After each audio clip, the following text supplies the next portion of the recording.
Hey, what's up, everybody? This is Tim, the liberal loudmouth. I have got a crazy story for you today.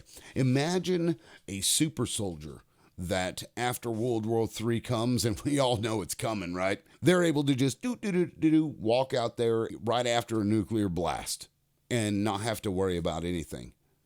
Well, that may not be too far off because a team of military scientists from China have successfully merged tardigrade DNA with human cells.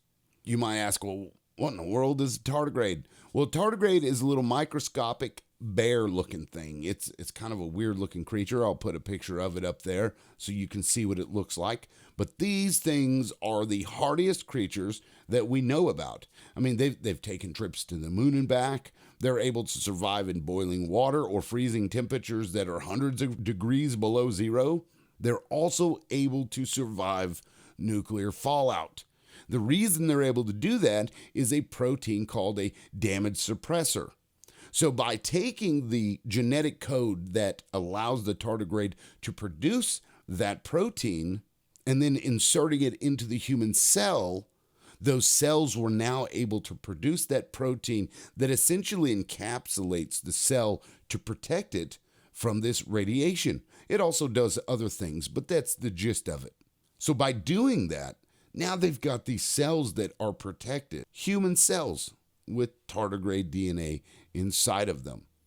So the next step that they're wanting to take is to use the stem cell chimeric hybrid with the tardigrades and get those stem cells to express as bone marrow.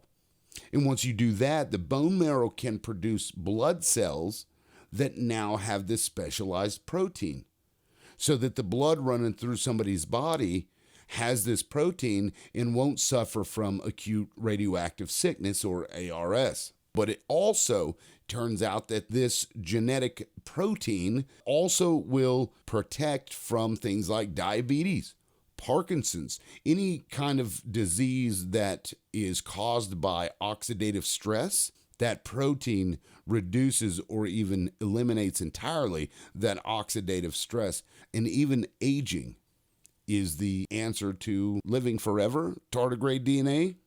Who knows? It is a crazy world that we're living in, and it's awesome to sit here and watch all of these things play out. But you got to ask yourself, is this the way that we want to go? Should we go this route? And if people start putting DNA from other animals inside of them, at what point do we stop being human and become a new species entirely?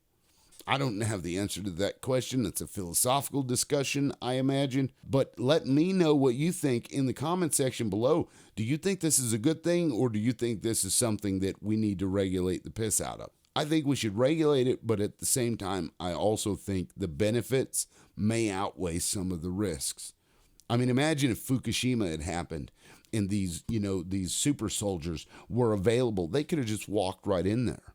They could have walked right in there and fixed it and done all the stuff they needed to do.